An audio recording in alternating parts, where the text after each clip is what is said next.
Good evening and welcome to Pakistan Today News from our Islamabad studio. I'm Chris Taylor. Tensions remain high between the United States and Iran following fresh remarks by U.S. President Donald Trump regarding Tehran's nuclear program.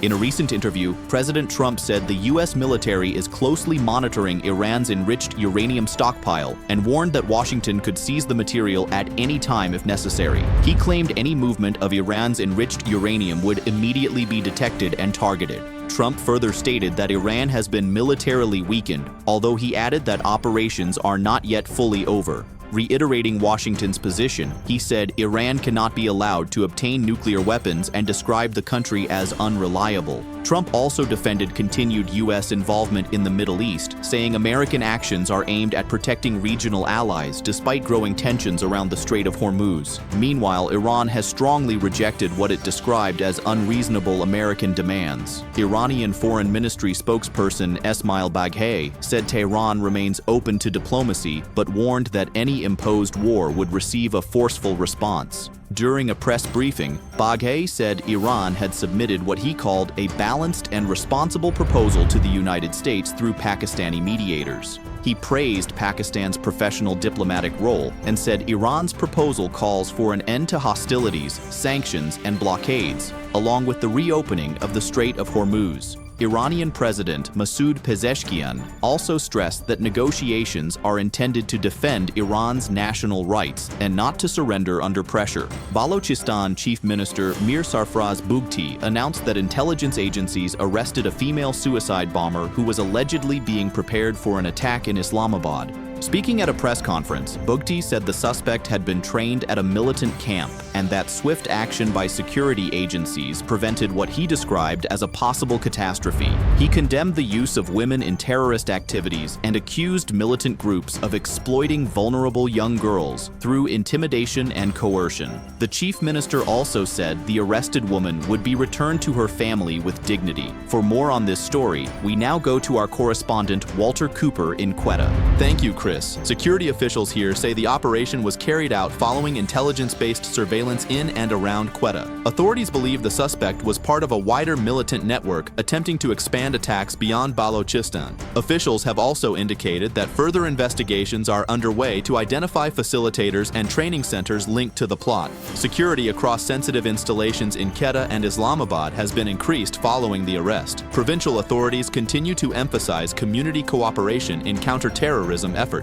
Thank you, Walter Cooper. Reporting from Quetta, Prime Minister Shehbaz Sharif has reaffirmed the government's commitment to expanding Pakistan's technology sector and increasing digital access across the country. Chairing a high-level review meeting on the Ministry of Information Technology and Telecom, the Prime Minister said IT development and export growth remain among the government's top priorities. He highlighted the potential of Pakistan's youth in the technology industry and directed officials to accelerate the establishment of Asan Khidmat centers in Gilgit-Baltistan and Azad Jammu and Kashmir. The Prime Minister also instructed authorities to work closely with provincial governments to reduce the digital divide between urban and rural areas. Officials informed the meeting that home internet connections have increased significantly from 1.9 million in 2024 to more than 5 million in 2026. IT exports are also projected to reach up to $4.6 billion this fiscal year. Staying in the federal capital, Interior Minister Mohsin Naqvi visited Islamabad Safe City headquarters to review progress on the capital's Smart City initiative. The minister inspected renovation and modernization work, including the development of a new fusion center and advanced control room. Mohsin Naqvi directed officials to complete Safe City Phase 2 within the planned timeline and emphasized the importance of integrating modern technologies into the system. He said all key institutions would eventually be connected through a single digital platform to improve coordination and public safety. Our Islamabad correspondent Sarah William joins us now with more details.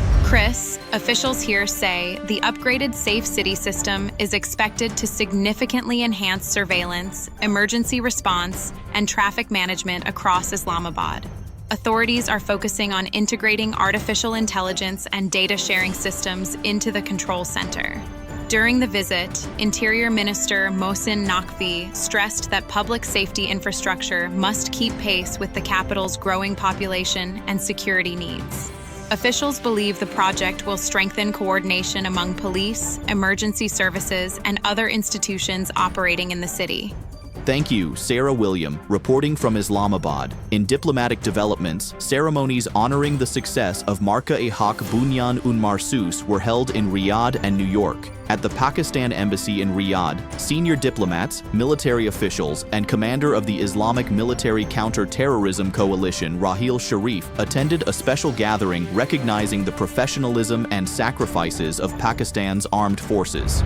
Pakistan's ambassador Ahmed Farouk welcomed guests at the event. Meanwhile, Pakistan's permanent mission to the United Nations and the Consulate General in New York organized a separate ceremony featuring a documentary highlighting the operational achievements of the armed forces. Pakistan's UN representative Asim Iftikhar Ahmad reiterated the country's commitment to regional peace, multilateral cooperation, and international law. And finally, the Punjab government has announced summer vacations for schools across the province due to severe heat conditions. Punjab Education Minister Rana Sikandar Hayat confirmed that all schools will remain closed from May 22nd until August 23, with academic activities resuming on August 24. At the same time, dust storms and rainfall affected several cities, including Islamabad and Rawalpindi, bringing temporary relief from the heat. The Pakistan Meteorological Department and the National Disaster Management Authority have forecast additional rain and hailstorms in parts of Punjab, Khyber Pakhtunkhwa, Gilgit-Baltistan, and Azad Kashmir. Citizens have been advised to avoid unnecessary travel and take precautionary measures during unstable weather conditions. That's all for now. You're watching Pakistan Today News. I'm Chris Taylor.